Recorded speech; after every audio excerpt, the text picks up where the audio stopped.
यह रफ्तार से बिहार आगे बढ़ रहा था, यानी मुद्दों में बात हो रही थी, बिहार में रोजगार के अवसर बात हो रही थी। अगर लोग कहते थे कि कहीं बाहर है तो बिहार में नौकरियों का बहार है, और इसको जो एक विराम लगाने का काम किया है, हमें लगता है कि बिहार की आवाम गुस्से में है। जनता बोलती नहीं, फैसला लेती है, और जनता की अदालत में 2024 में फैसला होगा, और ऐसे लोगों को जनता बेरोजगार करके घर बैठाएगी। हमें लगता है कि 2024 का जो महासंग्राम है, पूरी तरह से तमाम मुद्दे एकजुट होके इस देश को बचाने के लिए, इस लोकतंत्र को बचाने के लिए, संविधान को बचाने के लिए तमाम लोग, हम लोग एकजुट हैं। और 12 तारीख को जो फ्लोर टेस्ट है, पूरी एकजुटता के साथ हम लोग भाजपा को भगाएंगे और सामाजिक न्याय के झंडा को गाड़ने का काम। उसमें निश्चित रूप से सामाजिक न्याय की धारा की जीत होगी, अम्बेडकरवादी सोच की जीत होगी, लालूवादी सोच की जीत होगी, सामाजिक नेता का विजय होगा।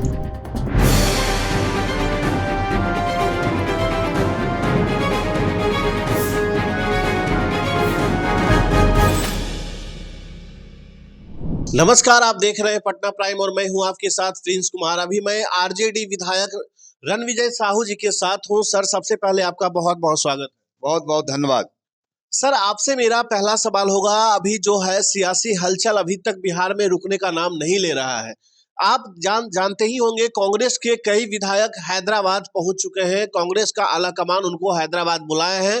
ऐसे माना जा रहा है कि उनके पार्टी में टूट की आशंका दिखाई जा रही है। देखिए, बिहार में जो महागठबंधन की सरकार चल रही थी, बिहार की सबसे बड़ी पार्टी राष्ट्रीय जनता दल, जिसके पास 79 एमएलए, उसने एक विचारधारा को अपनाया और बिहार के मुख्यमंत्री माननीय नीतीश कुमार जी को बनाया। और तेजस्वी प्रसाद यादव जी जो नौजवानों से वादा किए थे, छात्रों से वादा किए थे, बेरोजगारों से जो वादा किए थे, उस वादा को उन्होंने कहा था कि 10 लाख नौजवानों को रोजगार देने का काम करेंगे।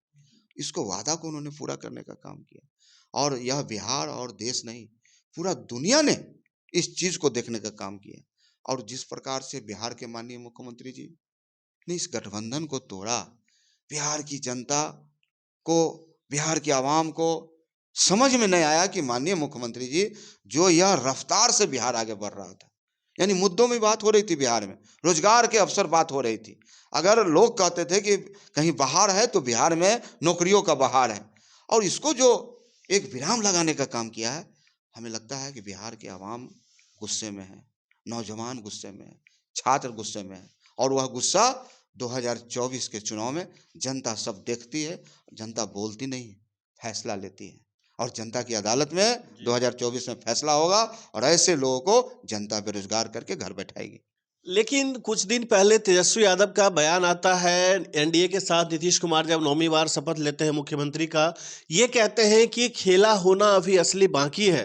क्या खेला होगा, क्योंकि 12 तारीख को फ्लोर टेस्ट भी होना है। सर देखिए, खेला तो माननीय तेजस्वी प्रसाद यादव जी ने कहा जी, और निश्चित रूप से बिहार में जो सामाजिक न्याय की धारा है जी, आज बिहार में जो सामाजिक न्याय की जो सोच है, जो बिहार विकास कर रहा था, आगे बढ़ रहा था, उसको अवरुद्ध करने का जो काम किए हैं माननीय मुख्यमंत्री जी और एनडीए की सरकार ने, हमें लगता है कि 2024 का जो महासंग्राम है, पूरी तरह से तमाम मुद्दे एकजुट होके इस देश को बचाने के लिए, इस लोकतंत्र को बचाने के लिए, संविधान को बचाने के लिए तमाम लोग, हम लोग एकजुट हैं। और 12 तारीख को जो फ्लोर टेस्ट है, पूरी एकजुटता के साथ हम लोग भाजपा को भगाएंगे और सामाजिक न्याय के झंडा को गाड़ने का काम करेंगे। क्या लगता है आपको, 12 तारीख को तेजस्वी यादव मुख्यमंत्री बनेंगे बिहार के? निश्चित तौर पे जी, हमें लगता है कि जो एकजुटता है और जो महागठबंधन के तमाम विधायक एकजुट हैं, और जिस प्रकार से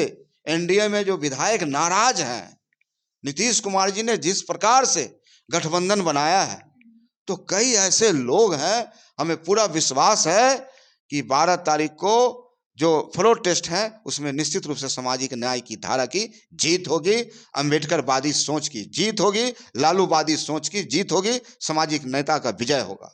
लेकिन एक आखिरी सवाल आपसे होगा रणविजय जी, जिस तरीके से बिहार में तेजस्वी यादव कह रहे हैं, आप लोग कह रहे हैं कि 70 दिनों में हम लोग 2 लाख से अधिक नौकरी देने का काम किया, उसी सिलसिले में उसमें ही भी बीपीएससी टायर 2 के जो शिक्षक अभ्यर्थी थे, उनका मेंस का रिजल्ट सप्लीमेंट्री को मांग को लेकर आपकी सरकार थी उस समय भी, और आज भी लगातार वो प्रोटेस्ट पे, सड़क पे दिख रहे हैं।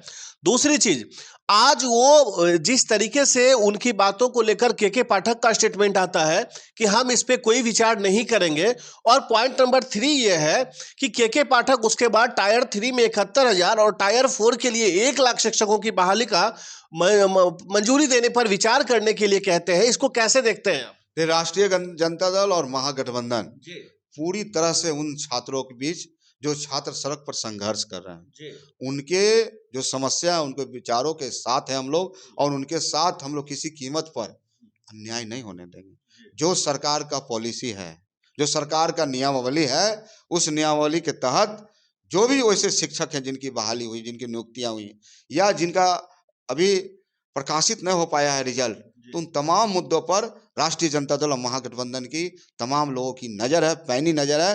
माननीय तेजस्वी प्रसाद यादव जी खुद नौजवानों के नेता हैं, काफ़ी गंभीर है, काफ़ी चिंतित है।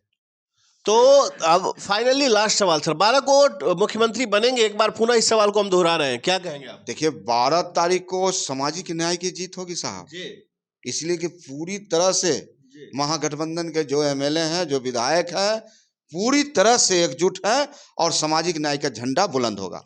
तो आप रणविजय साहू को सुन रहे थे, जो आरजेडी के विधायक हैं, और सबसे बड़ी बात है, इन्होंने एक बड़ा दावा किया है। जिस तरीके से तेजस्वी यादव ने बोला था कि अभी वास्तविक खेल होना बाकी है, इन्होंने आज ओपन कर दिया कि 12 तारीख को हम लोग पूर्ण बहुमत से फ्लोर टेस्ट में शामिल होंगे और तेजस्वी प्रसाद यादव को मुख्यमंत्री बनाने का काम करेंगे।